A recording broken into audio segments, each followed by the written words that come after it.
أعوذ بالله من الشيطان الرجيم بسم الله الرحمن الرحيم إن هذا القرآن يهدي للتي هي أقوم ويبشر المؤمنين الذين يعملون الصالحات أن لهم أجرا كبيرا وأن الذين لا يؤمنون بالآخرة أعتدنا لهم عذابا أليما ويدعو الإنسان بالشر دعاءه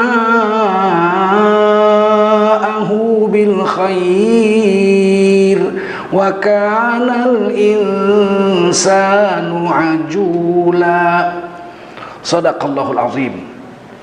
قال رسول الله صلى الله عليه وسلم من خرج في طلب العلم فهو في سبيل الله حتى يرجع. Baginda Rasul bersabda, siapa keluar untuk mendapatkan ilmu, orang itu adalah orang yang berjihad fisabilillah sampai dia kembali ke tempatnya. Mudah-mudahan kita semua mendapatkan pahala jihad dari Allah SWT. Amin. Sadaqallahul azim wa sadaqa rasuluhun nabiyul karim wa nahnu ala dhalika minasyahidin wasyakirin walhamdulillahi rabbil alamin. Siapa sholat subuh, Jumat subuh, membacakan rakaat pertamanya surah As-Sajdah, kemudian surah Ad-Dahri pada rakaat kedua, Allah mengampuni dosanya seminggu sampai ke depan. Jarang-jarang ada di akhir zaman ini, tapi masjid Yayasan Muslim Pancasila Kota Tembilahan subuh hari ini mengamalkannya. Terima kasih Pak Imam, mudah-mudahan Allah membalasi dengan pahala yang besar. Ini masjid dibangun oleh Yayasan Muslim Pancasila. Kita dulu pegawai negeri potong gaji, golongan 1 100 rupiah, golongan 2 200 rupiah, golongan 3, saya waktu itu masih golongan 3, baru pegawai negeri tahun 87, dipotong 500 rupiah. Dan golongan 4, para dosen dan senior-senior saya di Universitas Sumatera Utara itu dipotong 1.000 rupiah per bulan. Berhasil membangun 999 masjid seperti ini. Tanahnya minimal harus 30 kali 30 meter. Dan masjidnya sebesar ini. Standar seluruh Indonesia. Bentuk sama, semua sama. Prasastinya ditandatangani oleh Presiden Soeharto. Sekarang duitnya masih ada, tapi untuk rehab-rehab saja. Sebab diberhentikan oleh Faisal Tamin waktu beliau jadi ketua Korpri. Padahal kita nggak pernah minta diberhentikan itu potongan itu. Tidak ada pegawai negeri yang minta berhentikan. Tapi Faisal Tamin memberhentikannya. Sekarang duitnya masih ada untuk rehab-rehab. Pembangunan berhenti di 999. Kata Pak Harto 1.000 untuk Allah. Beliau sendiri membangun banyak masjid ya, di New York, di kota New York Amerika Serikat itu Masjid Al-Hikam, di Bosnia Masjid Indonesia, dan di puncak Bogor banyak sekali masjid. Beliau memang suka. Saya dengar begini ceritanya. Dulu waktu baru-baru jadi presiden, beliau itu belusuan nyamar jadi mantri pertanian. Mantri bukan menteri, mantri penyuluh pertanian dengan Solihin GV. Solihin GV itu waktu itu gubernur Jawa Barat. Dia masuk ke kampung-kampung, bertanya kepada masyarakat, masyarakat itu perlunya apa sih? Sebab waktu itu zaman Orde Lama kita hancur-hancuran. Makan aja makanan kuda kita makan. Bulgur. Bulgur itu makanan kuda di Amerika. Nggak ada beras. Beras dibuang PKI ke laut. Masyarakat ternyata kesimpulannya cuma perlu 3 aja. Pangan, sandang, papan. Jadi makan, baju nggak ada dulu. Nggak ada, kain nggak ada. Kita nggak punya pabrik konveksi. Sehingga zaman Bung Karno, itu orang mati boleh minta kain kapan ke Kementerian Agama. 12 meter. Dikorupsi 9 meter cuma dikasih. Jadi korupsi pertama terjadi di Indonesia di Kementerian Agama. Maaf Pak Kementerian Agama, maaf. Ini sejarah, ini kan direkam ini. Ini direkam. Tidak bohong saya. 12 meter dikasih 9. Bayangkan waktu itu rusaknya negeri ini. Makan susahnya bukan main, beras nggak ada, minyak tanah antri. Susah. Maka begitu Pak Harto jadi presiden, keputusan pertama memperbaiki pangan. Maka dibuatlah yayasan Dewi Sri untuk membuat bibit padi. Diserahkan kepada IPB Bogor, Institut Pertanian Bogor. Pada tahun 68 dapatlah bibit baru padi, namanya padi jongkong. PB4, PB8, PB itu peta baru. PB8, PB4, PB8, IR24, IR28. Dia tidak tinggi lagi, tapi pendek-pendek, 4 bulan sudah bisa dipanen. Makan beraslah kita tahun 68. Sampai kemudian kita swasembada pangan, dapat plakat emas dari Food Organization PBB, ya, FAO, kita dapat plakat emas swasembada pangan tahun 1984. Padahal rakyat kita waktu itu 160 juta lebih. Pada saat itu beliau tidur di rumah-rumah kepala desa. Kadang-kadang rumah kepala desanya sempit, nggak bisa. Akhirnya beliau tidur di masjid. Saat itulah ketahuan masjid di Indonesia itu bobrok, jelek-jelek, hujan bocor. Beliau ke kamar ke air itu, ke air, tali air untuk wudhu, mandi pagi itu. Mana ada orang punya kamar mandi dalam rumah di kampung. Saat itulah beliau berpikir, kalau saya jadi presiden ini lanjut, saya akan bangun masjid yang standar, yang bisa dipakai sampai puluhan tahun. Inilah jadilah masjid Muslim Pancasila ini. Beliau buat yayasan Muslim Pancasila. Yang dipotong uangnya dari pegawai negeri 100, 200, 500 dan 1000 menurut golongan. Mudah-mudahan Allah mengampuni beliau dan memuliakan beliau. Bapak Ibu sekalian, saudara-saudara sekalian, wajiblah kita bersyukur pada Allah SWT. Salawat dan salam kita sampaikan untuk baginda Rasulullah Sallallahu Alaihi Wasallam. Panas.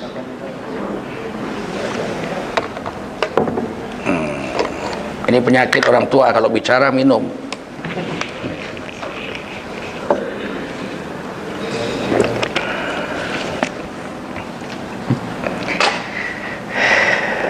Allah Subhanahu wa Ta'ala mau kita itu hidup atas caranya Allah, bukan atas caranya kita.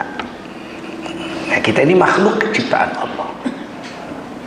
Supaya kita hidup di dunia selamat, di kubur selamat, di padang mahsyar selamat, dan di akhirat masuk surga, Allah beri tuntunan hidup. Seperti kita beli mobil. Kalau kita beli mobil, kita diberi buku tuntunan mobil. Kalau beli Mercedes, sedan Mercedes 2 miliar, kita dibeli buku panduan dari Bintang Motor yang jual Mercedes.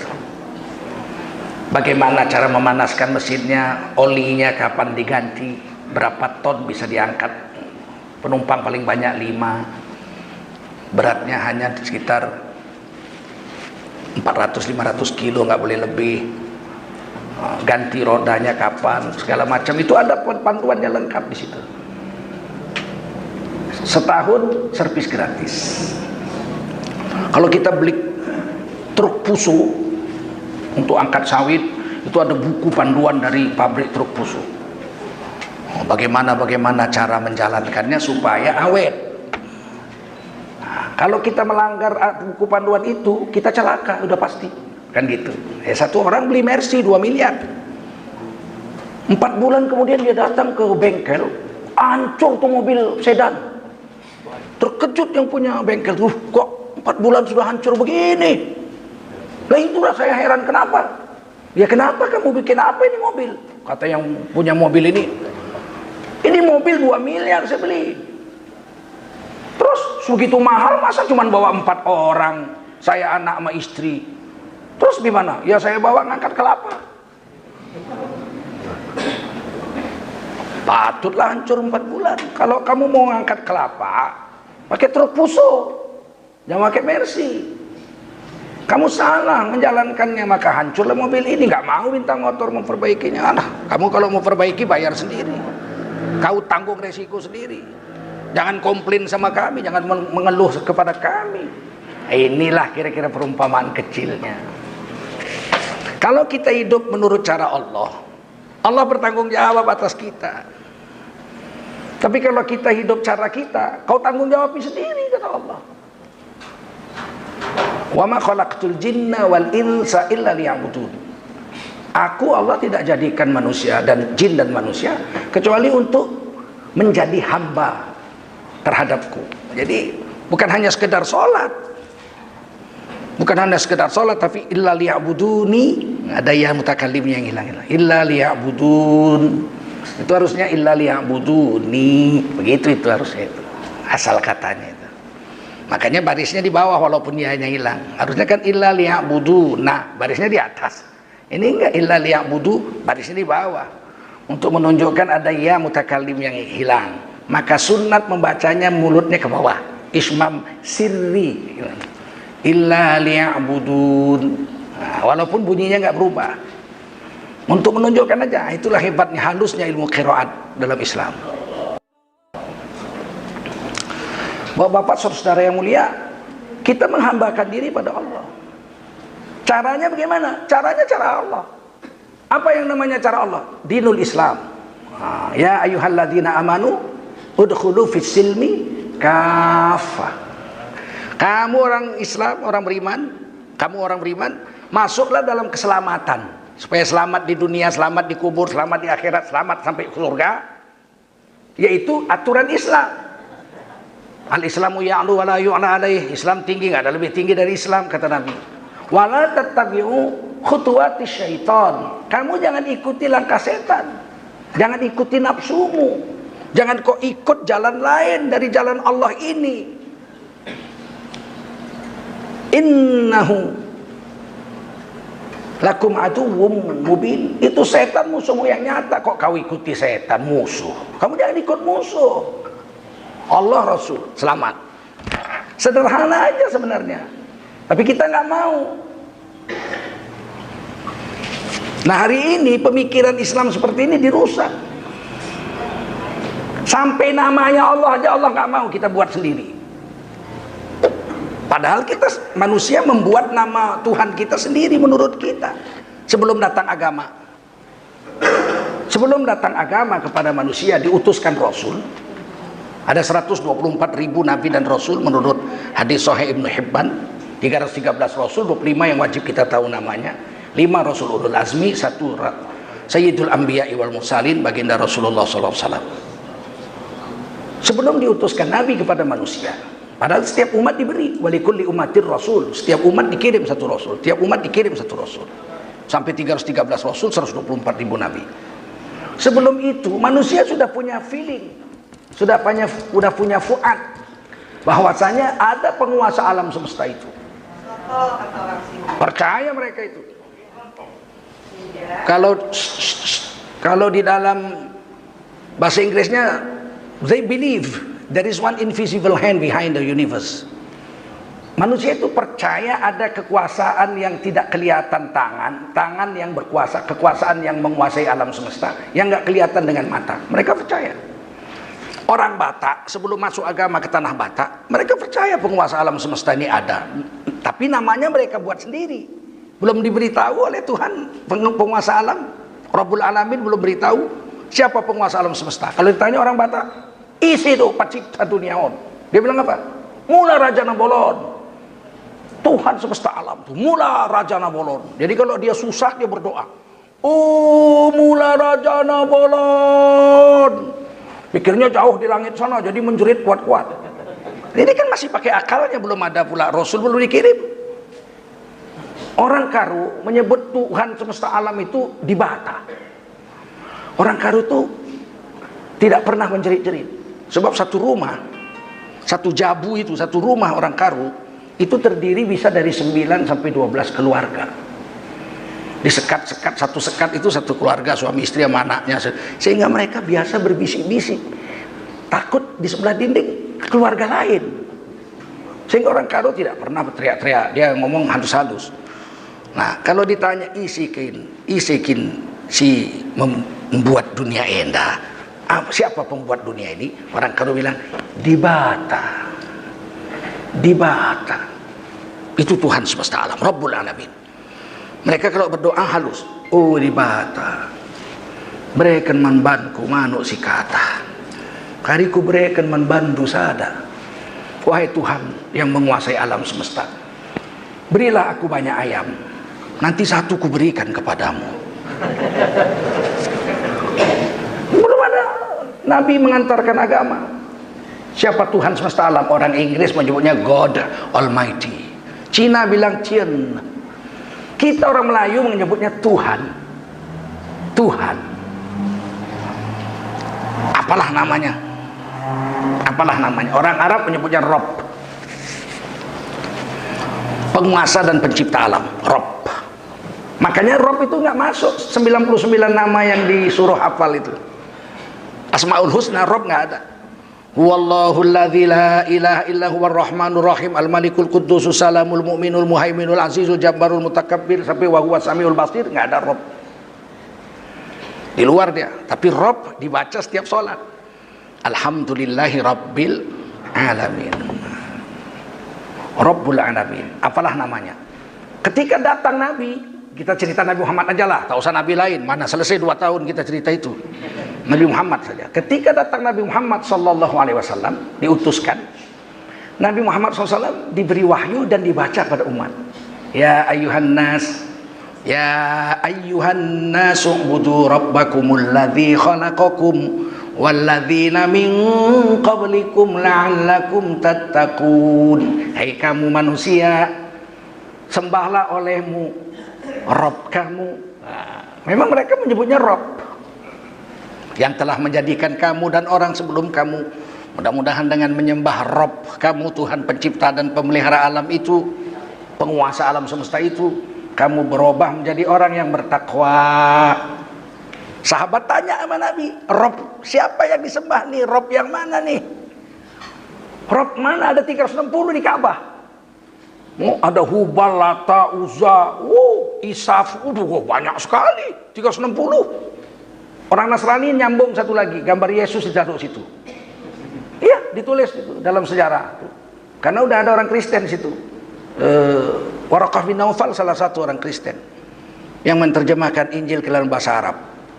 Pamannya Siti Khadijah radhiyallahu anha. Wali nikahnya Siti Khadijah waktu nikah dengan Rasulullah SAW. Ada gambar Yesus ditaruh pula di dinding Ka'bah satu, titip orang Nasrani. Yahudi menolak datang ke Mekah untuk naik haji, padahal mereka naik haji sejak zaman Nabi Musa. Kenapa? Karena banyak patung-patung di Ka'bah. Kami nggak mau datang lagi. Allah jawab, yang kamu sembah itu tidak ada yang lain. Jawab di surah Toha. Siapa yang disembah? Siapa Tuhan semesta alam itu? Namanya siapa? Allah nggak mau dipanggil Tuhan, Allah nggak mau dipanggil Dibata, Allah nggak mau dipanggil Mula Raja Nabolon, God Almighty, nggak mau Allah. Kata Allah, innani anallah, sesungguhnya aku adalah Allah. La ilaha illa ana, sesungguhnya tiada sesembahan kecuali aku saja. Wa'budni wa aqimus salata li dzikri, dan tegakkan olehmu salat untuk menyembah aku itu. Selesai urusan. Bukan tidak boleh kita menyebut nama Tuhan selain Allah itu dalam bahasa kita. Kita masih boleh bilang, oh Tuhan, boleh. Oh Dibata, boleh. Boleh kita sebut, oh God, please show me the right path of the Prophet Muhammad SAW. Orang Inggris doa gitu, boleh. Tapi ketika kita berzikir menyebut nama Tuhan yang kita karang, nggak ada pahala apa-apa, nggak dihitung ibadah. Duduklah kita pegang tasbih habis sholat subuh, Tuhan, Tuhan, Tuhan, Tuhan. Sejuta kali pun kau sebut tak berpahala sama sekali. Tidak ada nilai ibadah di situ. Oh di Bata nggak dapat pahala. Oh God nggak dapat. Tapi ketika kamu sebut namanya Allah misalnya, Allah berpahala. Ada pula yang membid'ahkan tuh. Siapa berzikir Allah bid'ah masuk neraka. Ku cabut kumismu nanti baru. Orang nama Allah disebut kok masuk neraka. Yang ada subhanallah walhamdulillah wala ilaha illallah wallahu akbar la haula wala quwata illa billah. Allah nggak ada. Ada. Qur'annya aja ada, apalagi hadisnya. Di mana Qur'annya? Di surah Al-Isra 110. Qul ud'ullah. Dibacanya qul id'ullah. Katakan hai Nabi kepada umatmu, ud'ullah, panggillah Allah. Bagaimana manggil Allah? Ya Allah, ya Allah, ya Allah, ya Allah. Semua. Ya Allah, ya Allah, ya Allah, ya Allah. Ya Allah, ya Allah, ya Allah, ya Allah. Ya Allah, ya Allah, ya Allah, ya Allah. Au ud'ur Rahman, awid'ur Rahman, atau kau panggillah Rahman, Ar-Rahman. Ya Rahman, ya Rahman, ya Rahman, ya Rahman. Ya Rahman, ya Rahman, ya Rahman, ya Rahman. Ayyamma tad'u falahul asmaul husna. Yang manapun kau panggil nama Allah, semua bagus. Allah nama sifatnya ismuz zat, selain itu ismus sifat. Ar-Rahman, Ar-Rahim, Al-Malikul Quddus, Salamul Mu'minun, semua itu adalah nama-nama sifat. Sedangkan Allah nama zatnya. Manapun dipanggil kamu berpahala, kata Quran. Hadisnya Sahih Muslim. La taqumus sa'ah hatta la yabqa ala wajhil ardi man yaqulu Allahu Allah. Tidak akan datang hari kiamat selagi masih ada di dunia satu orang manusia yang mulutnya mengucap Allah, Allah, Allah, Allah, tidak datang kiamat.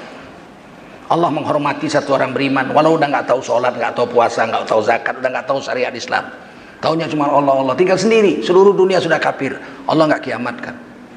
Menurut Sahih Muslim dijelaskan oleh Imam Nawawi, sarohnya hadis ini, saroh Muslim, manusia yang beriman satu orang adalah orang yang tinggal di padang Arafah. Seluruh dunia sudah kafir, dia udah nggak tahu apa-apa kecuali Allah, Allah. Tanya siapa Allah? Allah itu apa? Allah itu Tuhan saya. Dari mana kau tahu? Dari nenek-nenekku dulu kalau marah, ya Allah. Kalau senang, ya Allah. Kalau sedih, ya Allah. Kurasa itulah Tuhan. Cuman itu taunya, Allah nggak kiamatkan dunia. Begitu hormatnya Allah kepada orang beriman. Sampai satu hari dia menggembalakan kambingnya di padang Arafah. Ke Arafah sudah hijau, pohon kayu sudah besar, air mengalir jernih, rumput sudah tebal. Bayangkan Arafah sudah macam Indramayu, udah macam Ngaresiano. Ini kata Rasul, nggak mungkin bohong ini Rasul. Akan terjadi, para Arafah itu hijau. Akan terjadi.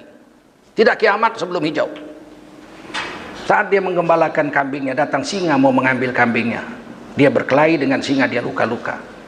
Hari itu dia mati. Hari itu seluruh jagat raya dikiamatkan oleh Allah Subhanahu wa taala. La taqumus sa'ah illa ala sirarin nas. Kiamat tidak datang kecuali menimpa manusia bejat-bejat dan kafir-kafir saja. Karena kiamat itu syai'un azim, sesuatu yang sangat dahsyat. Kalau gempa bumi terjadi, goyang ini rumah, seorang ibu yang di halaman akan lari ke dalam rumah, mengambil bayinya dari dalam kamar, bawa keluar. Dia rela, dia ketimpa rumah itu demi sayangnya sama anaknya. Terjadi kebakaran, diterjangnya itu api untuk mengambil anaknya dari dalam kamar untuk keluar dari rumah. Saking sayangnya seorang ibu kepada anak. Rumah terbakar, gempa bumi, masih dia serbu itu rumah untuk menggendong dan menyelamatkan anaknya. Tapi ketika kiamat terjadi, anak yang sedang disusui dibuang. Bukan lagi diambil. Kiamat terjadi, anak yang sedang disusui dibuang. Kiamat itu luar biasa mengerikannya. Kata Allah, gunung tercabut, terbang macam bulu.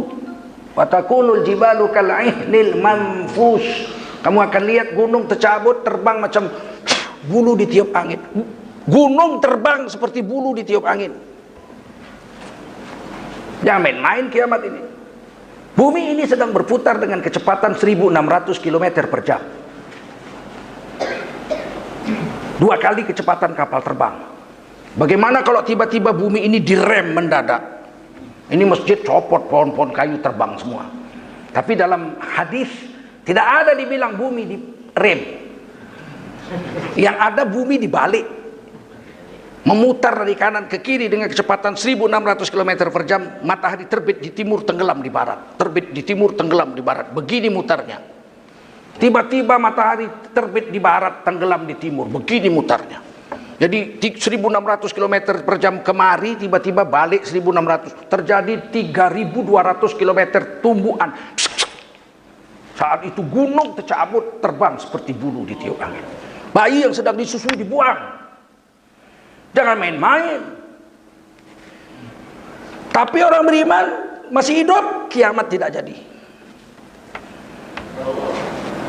Hari ini kita saking bodohnya, dikasih beras segoni, murtad, tukar agama, goblok benar. Langit bumi tidak kiamat, tidak ditiup sangkakala demi penghormatan terhadap satu orang beriman yang hanya tahu mengucap Allah, Allah nggak tahu sholat lagi pun. Ini anak-anak muda saya beri, jangan murtad sampai mati. Sekarang kita mau dicoba memurtadkan ini orang-orang Islam ini. Sudah 10%, sudah 2,8% murtad. Merdeka 90% Islam. Sekarang tinggal 88,2%. Artinya 2,8% orang Islam di Indonesia sudah murtad. Allah sedikit 2,8. 2,8 dari 267 juta. 10 juta sudah orang Indonesia murtad. Tukar agama. Jangan main-main. Kita di Indragiri oke, belum terasa. Tapi di wilayah-wilayah lain, Injil aja sudah dibuat bahasa Minang. Kok Injil bahasa orang awak? Tidak ada orang awak tidak Islam. Tidak ada orang Minang tidak Islam. Tapi dibikin Injil bahasa Minang. Bukan ada orang Minang nggak ngerti bahasa Indonesia. Kenapa mesti dibuat Injil bahasa Minang? Tidak ada orang Minang yang tidak bisa bahasa Indonesia. Apa perlunya dibikin? Kalau orang Jawa ada yang nggak ngerti bahasa Indonesia, banyak. Orang Sunda masih banyak yang nggak ngerti bahasa Indonesia. Di kampung-kampung itu jemaah haji itu nggak, saya jumpa jemaah haji, jemaah umroh nggak ngerti dia kecuali bahasa daerahnya. Tapi orang Minang tidak ada, sadonya dapet bekecet bahasa Indonesia. Jadi untuk apa dibuat Injil bahasa Minang? Untuk menipu orang Islam bahwasanya orang Minang sudah ada Kristen. Padahal Minang itu adat bersendi syarak, syarak bersendi gitu. Hanya untuk menipu. Kalau untuk supaya dibaca orang Minang, Injil bahasa Indonesia pun pandainya orang Minang baca. Ini tipu daya yang harus diwaspadai.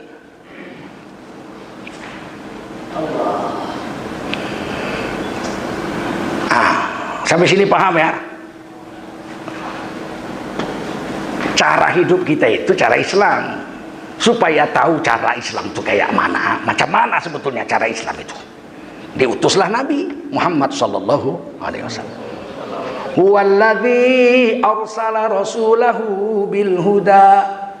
Dialah Allah yang telah mengutuskan seorang rasulnya, yaitu Nabi Muhammad sallallahu alaihi wasallam, bil huda, membawa petunjuk hidup. Hudan di situ hidayah, petunjuk hidup. Jadi Nabi tidak membawa budaya, Nabi membawa hidayah. Gak ada tarian karangan Nabi, puisi karangan Rasul, cerpen ciptaan Rasul. Gak ada dongeng karangan Rasulullah, syair pun gak. Padahal orang Arab itu tidak ada yang tidak bisa bersyair zaman itu. Qurannya turun bersyair-syair awal-awal. Tapi Nabi tidak mengajarkan syair. Tidak ada satu potong syair pun karangan Rasulullah. Satu bait syair karangan Rasul tidak ada. Wama yang bagilah, nggak pantas Nabi diajari syair dan mengajarkan syair. Wa ma yantiqu 'anil hawa in huwa illa wahyu yuha. Semua yang dibicarakan Nabi wahyu yang diwahyukan Allah padanya. Nabi nggak buat-buat. Nah ini hari kita mau ditipu. Nabi itu kan orang Arab. Pastilah yang dibawanya budaya Arab. Ini penipu besar ini. Setan ini yang bilang ini. Biarpun dia gelarnya kiai setan. Mana ada Nabi bawa budaya? Ya tapi kan Nabi orang Arab. Nabi pakai jubah. Abu Lahab juga pakai jubah. Kurang ajarnya ini orang, disamakannya Nabi sama Abu Lahab. Kita nggak sadar dibawa ke sana nih. Memang Nabi pakai jubah, Abu Lahab pakai jubah, tapi jubah Nabi syar'i, sesuai dengan syariat yang diridhai Allah. Sedangkan Abu Jahal jubahnya syahwat, bisyahwat, dengan nafsunya. Dia pakai sutra. Nabi mengharamkan jubah sutra. Dia kakinya menyeret-nyeret tanah supaya cepat rusak, supaya bisa beli baru lagi. Berapa juta baju sutra zaman itu? Uang baju biasa aja ditenun tangan waktu itu 400 dirham baju biasa. Baju biasa zaman itu harganya 400 dirham, sama dengan satu perisai besi. Kain sungkit lah, dulu kan tenun tangan itu kan kain sungkit. Berapa kain sungkit sekarang? Sekeping untuk baju 15 juta sekarang, tahu. Dulu orang punya baju itu orang kaya. Kalau budak pakai kain basahan aja, nggak pakai baju. Biar laki-laki, biar perempuan. Buah dadanya nampak kalau perempuan. Saking mahalnya kain. Nabi melarang isbal, jangan sampai nyeret-nyeret tanah di atas mata kaki. Abu Lahab seret-seret tanah.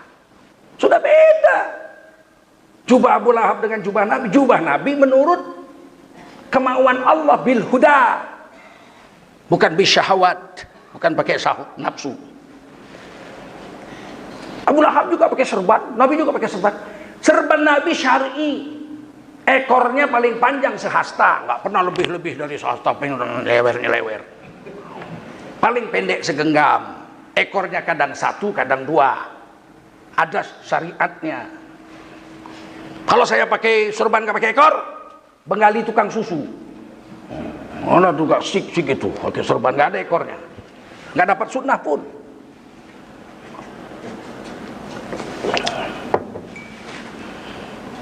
Sekarang dibilang tuh, jadilah Islam, jangan jadi Arab. Pakai jubah itu Arab. Astagfirullahaladzim. Kita orang Islam terikut pula karena yang ngomong tuh kiai, ikut campur di situ. Kiai menyesatkan umat.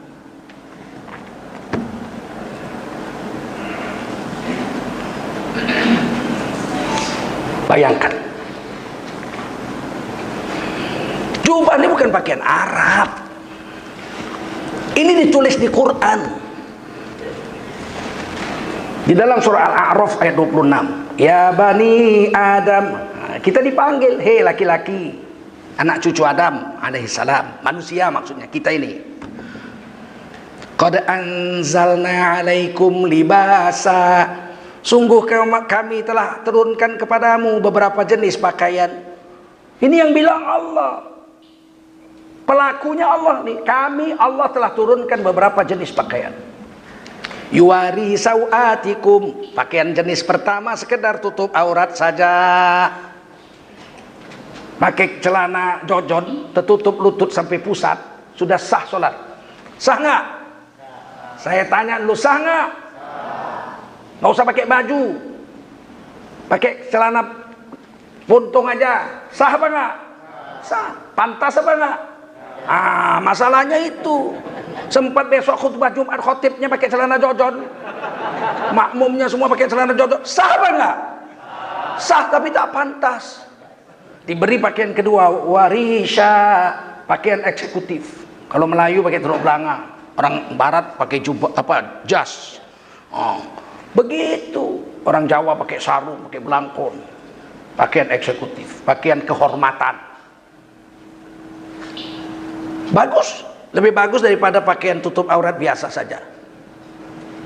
Yang ketiga, walibasut taqwa, dan pakaian takwa. Zalika khair, yang ini yang terbaik. Ini yang bilang Allah. Apa pakaian takwa? Pakaian Rasul yang ditunjukkan Rasul, tidak isbal, apalagi tidak dari sutra, udah itu satu. Dari atas bahu sampai kaki satu potong, nggak nyambung. Walaupun orang Arab ada yang nyambung, pakai sarung, pakai baju terus belanga gitu ya. Ada hadisnya, hadis Bukhari, Muslim dan lain-lain. Dalam riwayat azan, Sayyidina Umar mimpi lafaz-lafaz azan. Nabi mau memanggil orang sholat berjemaah, pakai lonceng kayak Yahudi, pakai tanduk macam Yahudi, pakai lonceng kayak Nasrani, bakar api kayak Majusi. Nabi nggak setuju, ditangguhkan musyawarah. Malamnya Umar bin Khattab radhiyallahu anhu mimpi seruan-seruan azan. Tapi rupanya malam itu Abdullah bin Zaid radhiyallahu anhu mimpi juga. Jadi ada beberapa orang yang mimpi. Singkat cerita, lafaz-lafaz azan itu dapat dari Abdullah bin Zaid. Lari-lari pergi dia ke masjid, cepat-cepat jumpa Rasul. Kata Rasul, cocok, inilah untuk memanggil azan, memanggil orang sholat. Tapi suaramu nggak bagus. Jadi yang bagus suara Bilal. Jadi kamu azannya pelan supaya didengar Bilal yang menjeritkannya. Naiklah ke atas haurok dua-dua ke panggung. Makanya azan itu sunat diulang oleh muazin pelan. Allahu Akbar, Allahu Akbar, Allahu Akbar, Allahu Akbar, Allahu Akbar, Allahu Akbar, Allahu Akbar, Allahu Akbar. Jadi ada jedahnya, jangan macam di TV itu main sabur.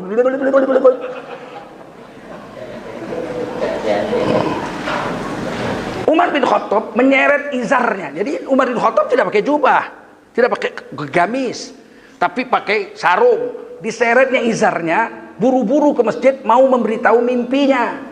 Tiba-tiba belum sampai masjid sudah dengarnya Bilal azan. Allahu Akbar, Allahu Akbar. Allah, keduluan orang mimpi gue.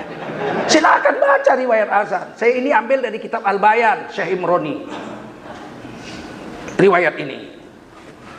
Jadi ada juga zaman Nabi itu pakaian lain daripada jubah. Jangan dibilang cuma satu-satunya pakaian Arab. Ada. Umar bin Khattab pakai baju NU. Sarung potong dua. NU belum ada, pakaiannya udah ada.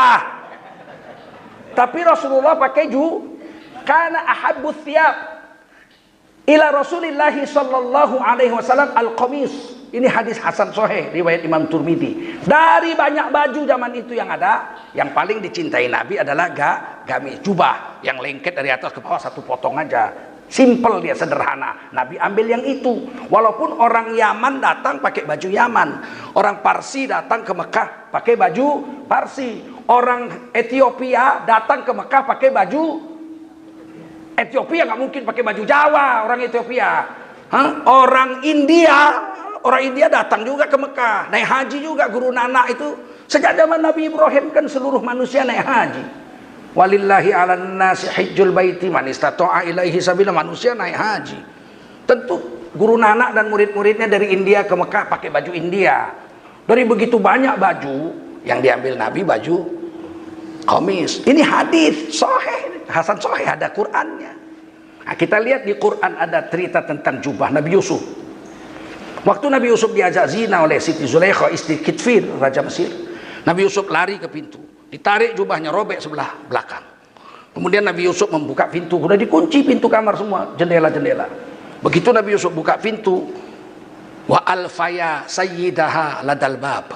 Nabi Yusuf dengan Siti Zulaikha mendapati sayyid dari Siti Zulaikha berdiri di depan pintu. Jadi Sayyidina pun ada di Quran, jangan bilang bid'ah.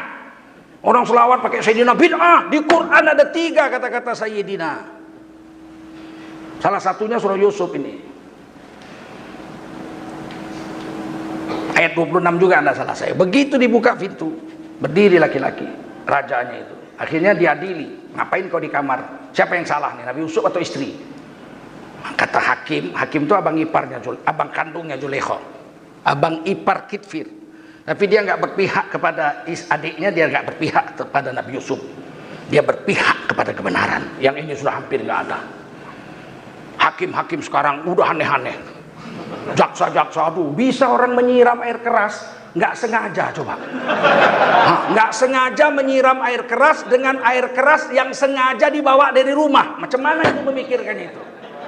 Coba pening kepala, nggak usah sarjana lah, anak SD pun tak paham itu. Tapi tidak tahu malu hari ini, tidak tahu malu. Sekarang ini tidak tahu malu manusia, tahu. Demi ambisi, hirsun, manusia menghilangkan malunya. Halal bisa jadi haram, haram bisa jadi halal zaman sekarang. Tidak peduli mau kiai, mau orang bodoh, sama saja sekarang. Kalau nggak kuat ini iman, ada ambisi, hancur dirinya dibikin oleh nafsunya. Orang Islam tidak boleh punya ambisi. Kita hanya boleh punya azam. Fa idza azamta fatawakkal 'ala Allah. Ambisi tidak boleh orang Islam punya ambisi. Bahaya. Kalau udah punya ambisi, dia akan menghalalkan yang haram, mengharamkan yang halal. Dia akan memfitnah orang, kalau perlu dia bunuh orang demi ambisinya. Tidak ada yang lebih berbahaya pada diri orang beriman, kata Nabi, melainkan ambisi. Hirsun itu musuh paling besar bagi orang beriman. Apa kata hakim itu, abang ipar Kitfir Raja Mesir? In kana qamisuhu qudda min qubul. Andai kata gamis Nabi Yusuf robek sebelah depan. Jadi Nabi Yusuf pakai gamis, al-qamis pakai qamis. Kalau jubah Nabi Yusuf, padahal Nabi Yusuf orang Israel, anak Yakub alaihissalam, Israel, Bani Israel, generasi pertama Nabi Yusuf itu, bukan orang Arab. Kalau robek jubah Nabi Yusuf sebelah depan, fasodakot, istrimu betul. Wa huwa minal kadhibin, Nabi Yusuf yang dusta. Wa in kana qamisuhu qudda min dubur, tapi kalau jubah Nabi Yusuf robek sebelah belakang, fakadzabat, istrimu dusta, Nabi Yusuf yang betul. Jadi Nabi Yusuf di Quran ditulis pakai jubah. Itu jubah pakaian Arab. Kebanyakan makan micin ini orang, betul. Paham.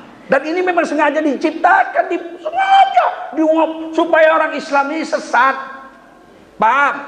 Supaya orang Islam menghina Arab, menghina jubah. Jubah itu Arab, bukan syariat. Ini pakaian terbaik dibilang pakaian Arab. Cina, ibu saya orang Cina, saya pulang ke Cina, kakek-kakek saya fotonya itu semua pakai jubah, pakai jenggot semua. Jadi Cina pun pakai jubah. Coba lihat film Hung Fei Hung itu, tendangan tanpa bayangan itu, Wong Fei Hung, ceng ceng ceng ceng ceng ceng, pakai jubah. Orang India juga pakai jubah, orang India. Lihat Tuan Thakur. Kita sengaja ditipu supaya kita memusuhi ajaran Islam sendiri. Apa rupanya wajib pakai jubah? Tidak, tapi jubah pakaian terbaik. Anda boleh pakai teluk belanga, itu pakaian risha, pakaian eksekutif, pakaian istimewa, tapi terbaik jubah. Kita tes, datanglah ke diskotik jam 2 malam Ahad. Orang lagi mabuk, kita pakai jubah begini, pakai serban juga. Assalamualaikum, kalau nggak bubar diskotik tuh. Itu membuktikan pakaian terbaik, betul. Ini kadang-kadang kita disesatkan. Nabi nggak bawa budaya, percayalah kalian. Bahkan Nabi membuang budaya Arab yang bertentangan dengan Islam. Ada banyak budaya Arab bertentangan dengan Islam. Perempuan Arab sebelum datang Islam kepada Nabi, belum datang wahyu, mereka tabarruj al-jahiliyah. Mereka buka aurat, buah dadanya nampak kalau dia budak. Kalau orang biasa tutup buah dadanya, tapi perutnya nampak, macam pakaian India itulah. Diperintah jangan kau bertabarruj, pakai pakaian syar'i. Turun An-Nur 31. Wal yadribna bi khumurihin ala juyubihin. Wajib pakai kerudung, khimar, khumur, tapi sampai tutup dadanya. Tak main-main Quran. Kemudian turun lagi Al-Ahzab 59, pakai cadar. Ya ayuhan nabi qul li azwajika wa banatika wa nisa'il mu'minin yudnina 'alaihinna min jalabibihin. Perintahkan oleh Nabi, perempuan Islam, istri Nabi, anak Nabi pakai jilbab. Apakah jilbab? Nih, Quran Departemen Agama, terjemahannya ada di sini. Lihat, jilbab adalah sejenis baju kurung yang lapang, yang dapat menutup kepala, wajah, dan dada. Lihat ini. Nggak usahlah Quran tafsir Departemen Agama ada 12 jilid, kuning warnanya. Yang ini aja, lihat nih, surah Al-Ahzab, surah 33, lihat sini. Lihat sini, ayat 59. Jilbab ialah sejenis baju kurung yang lapang, yang dapat menutup kepala, wajah, dan tiba-tiba Kementerian Agama nggak setuju sama cadar. Cadar itu radikal. Nanti dicabut kumisnya, menjerit kau. Surah 33. Paham? Sampai ada pegawai negeri, dosen Universitas IAIN Bukit Tinggi diberhentikan dari dosen gara-gara pakai cadar. Padahal Departemen Agama sendiri mengakui cadar itu syariat Islam.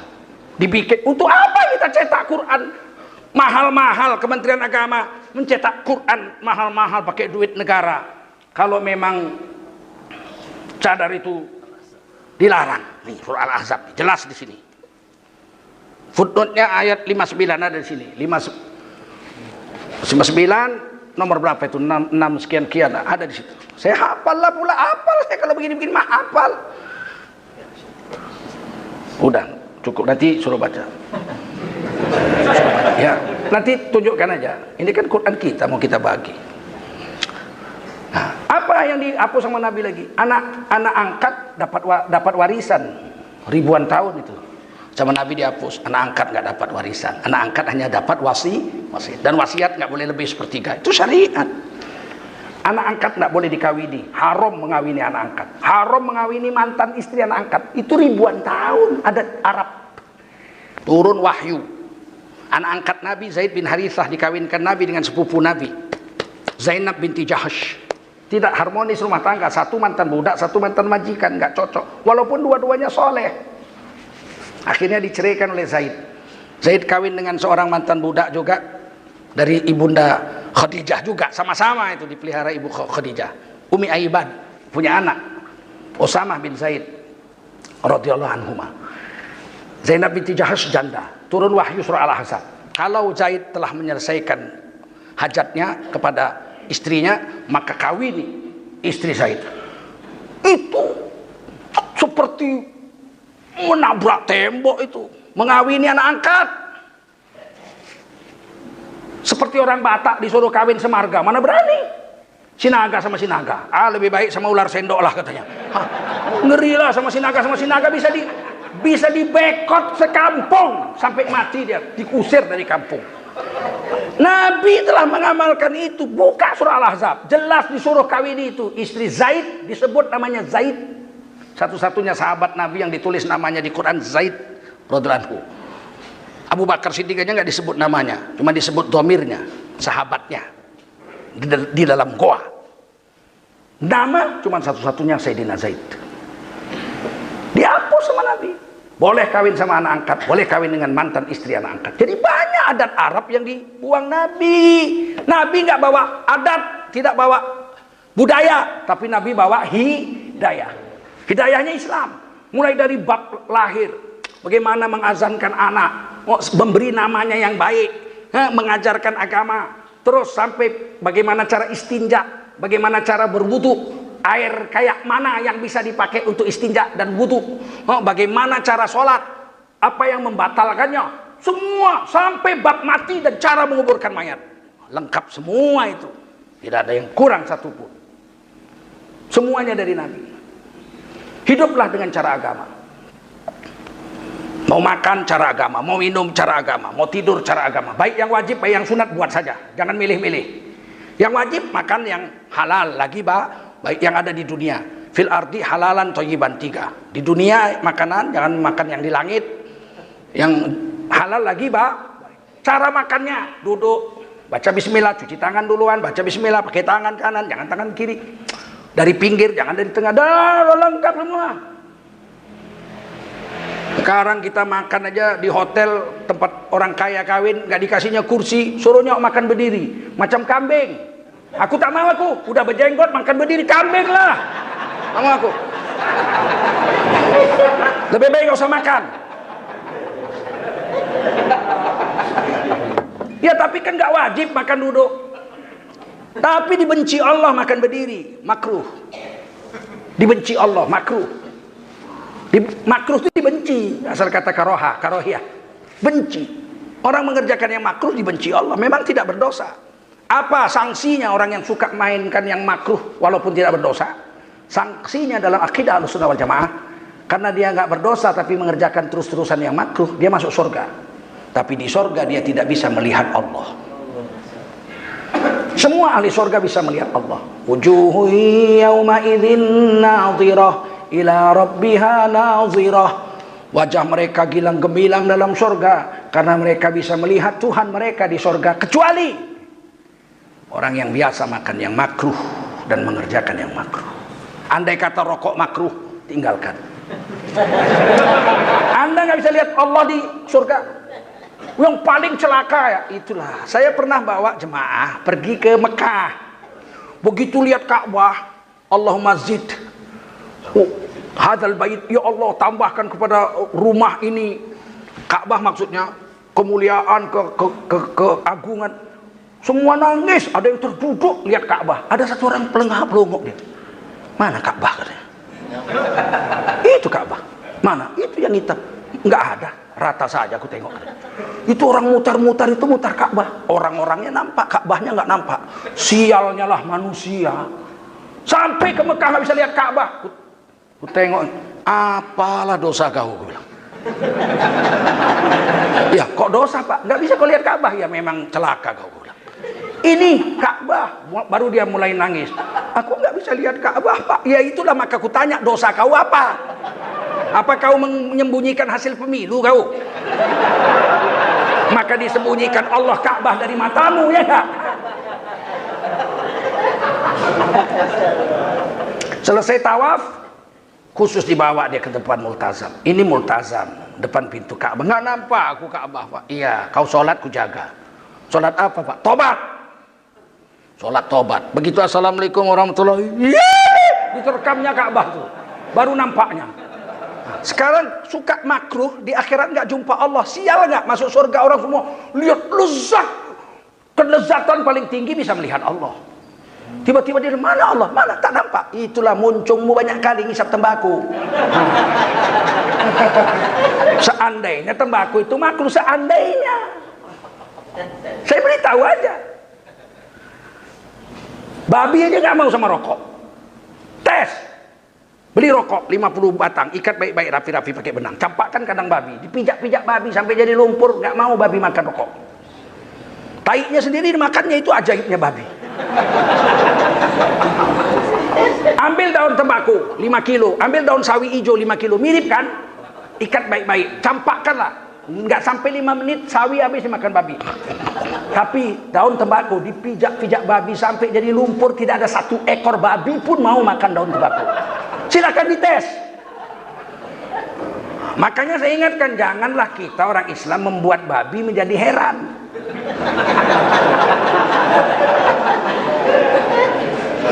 Kalau ada orang merokok depan babi, kan babi heran dia. Satu lagi, singkat aja. Di belakang rumah saya waktu saya kecil ada pohon jengkol. Tapi ada pohon mangga, ada pohon pisang, semua banyak. Lebar tanah kami, 1 hektar. Satu hari, saya lihat monyet sekali-sekali datang mengambil pisang, mengambil mangga. Tapi jengkol berkarung-karung, nggak ada 1 ekor monyet pun mengambil jengkol. Waktu itu masih kecil saya.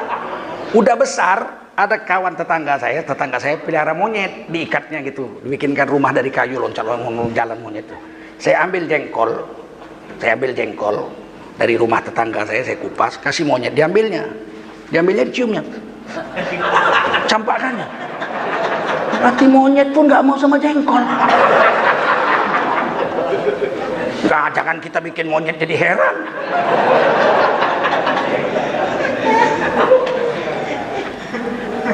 Kami dulu diajari pramuka, kalau masuk ke hutan, tersesat di hutan, mau makan, nggak ada makanan, makan buah. Ingat, lihat dulu, buah itu adakah dimakan kalong, dimakan kelelawar, dimakan tupai, dimakan monyet. Ambil kalau ada, keroak-keroak ambil. Tapi kalau dia mulu satu pohon itu tak ada yang makan, jangan coba-coba kau makan, mati kau. Berarti monyet pun mengajari kita. Kau nanti nggak jumpa Allah. Dan ini hudan, petunjuk dari Rasul. Paham? Wadinil haq. Dan Nabi membawa agama yang paling betul. Agama yang paling betul. Walaupun agama lain banyak. Untuk apa agama Islam dibawa Nabi? Diperintah Allah, Nabi membawanya. Liyuzhirahu ala dini kulli. Agar dipertunjukkan kepada agama lain. Banyak agama lain. Bahwa agama Islam yang paling unggul. Walau karihal musyrikun, walau orang musyrik nggak suka. Saya pakai jubah serban. Ini unggul, masuk tempat maksiat nggak berani orang. Seandainya saya nekat pakai begini ke rumah pelacuran, adik-adik manis, siapa yang mau mengawani saya hari ini sampai subuh? Saya booking. Pelacur pun tak mau. Hormatilah bajumu, Pak Haji. Oh, pelacur aja nggak mau. Sama baju ini. Paham? Itulah hebatnya sunnah Nabi itu. Agama yang paling betul itu. Yang hari ini mau dibuang. Sengaja 5 tahun ini ditunjukkan Islam berbudaya, berkebudayaan. Sudah dibuat 5 tahun, 6 tahun ini. Sudah dibuat. Cuman kita protes. Yang paling besar adalah membaca Quran di Istana Negara pakai lagu Jawa. Itu sengaja orang istana yang bikin, kok nggak sengaja. Koriknya dari orang Medan pula itu. Orang Medan. Aduh. Malam hari ini, Isra dan Mi'raj di Istana Negara akan membacakan ayat suci Al-Quran, surah Al-Isra ayat 1 sampai sekian, dan surah An-Najm ayat 1 sampai sekian. Dibacakan oleh qari kita dengan langgam lagu Nusantara. Diumumkan. Saya pikir, wah, Nusantara ini tiba-tiba keluar pakai jas. Kapan pula Nusantara pakai jas?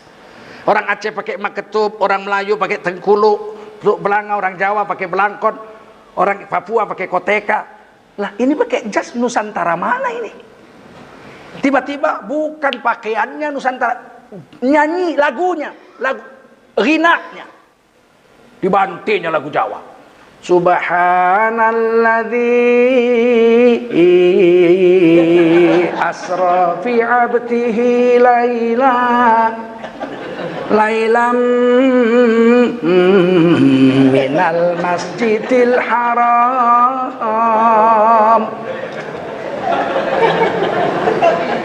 Kita protes. Walaupun ada juga kiai yang membela, ada. Kita seluruh Indonesia protes. Mantan Menteri Agama, abang sepuruan saya, Said Aqil Munawar, dengan ibqahnya protes, pakai surat resmi. Mau dibikin oleh Menteri Agama waktu itu musabaqah tilawatil Quran, lagu-lagu langgam Nusantara se-Indonesia, dipidatukan waktu penutupan seleksi tingkat nasional tilawatil Quran di Manado. Kita tambah jerit-jerit protes. Tidak terbayangkan kita kalau baca Quran lagu Minang, coba. Peserta nomor undian 1 dari Sumatera Barat membawakan lagu Barana Ampe. Coba, gimana coba? Indak dape sama sobujang yo orang, oi Barana Ampe dan nanti juo wadduha walaili idza saja. Apa enggak rusak Al-Quran?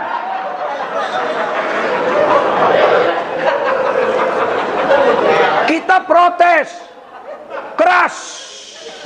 Tiba-tiba DPR RI mengajukan RUU HIP, ketuhanan yang berkebudayaan. Kalau jadi undang-undang, semua yang protes ditangkap karena melanggar undang-undang. Selama ini dia bikin, kita protes belum bisa ditangkap, belum bisa. Tapi kalau udah jadi undang-undangnya, kita ditangkap melanggar undang-undang HIP. Maka seluruh orang Islam menolaknya, paham?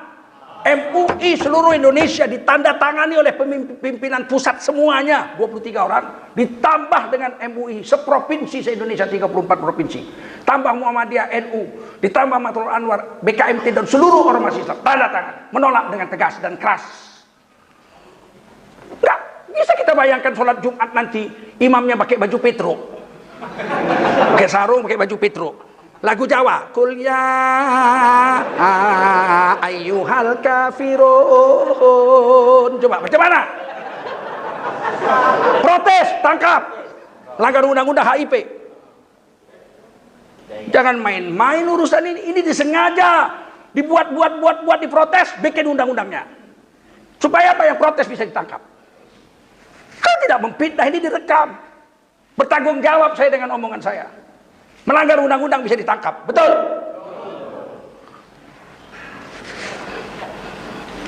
Nah, saya mau di Indragiri ini kan negeri Quran, ada Tuan Guru Sapat di sini dulu, betul? Ada ahli Quran di sini, Tuan Guru Siddiq. Imam kita tadi fasih bacanya. Jarang orang rohnya itu tarkik. Basir, jarang. Orang basir, tebal juga nya.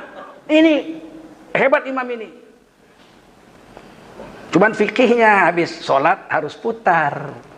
Jangan ngadap kiblat terus. Kalau nggak putar kami bergerak makruh. Ajablah menunggu imam gerak 10 menit. Begitu astagfirullah 3 kali putar. Begitu imam bergerak kami pun sudah boleh menukar posisi duduk. Nah, makanya Quran penting. Ahli fikih juga penting untuk jadi imam. Dipelajari fikih sholat sebagai imam, sebagai makmum, supaya sempurna agama kita. Inilah gunanya ngaji, jangan tersinggung. Saya imam ini tidak ada salah satu pun, tadi saya dengar itu tidak ada salah. Imam di Masjidil Haram pun bisa imam kita tadi nih. Di Masjidil Haram udah bisa jadi imam ini ukuran bacaan Qurannya. Nah, jangan pula besok ditukar lagu. Karena Islam tidak bawa budaya, Islam bawa syari wa dinil haq. Walaupun orang kafir nggak senang, walau penyembah banyak Tuhan benci kepadamu, kita jalan terus atas agama, hidup cara agama, mati cara agama. Sudah mati cara agama. Demikian saja. Ini hari kerja soalnya. Ya, kita mau tutup dulu.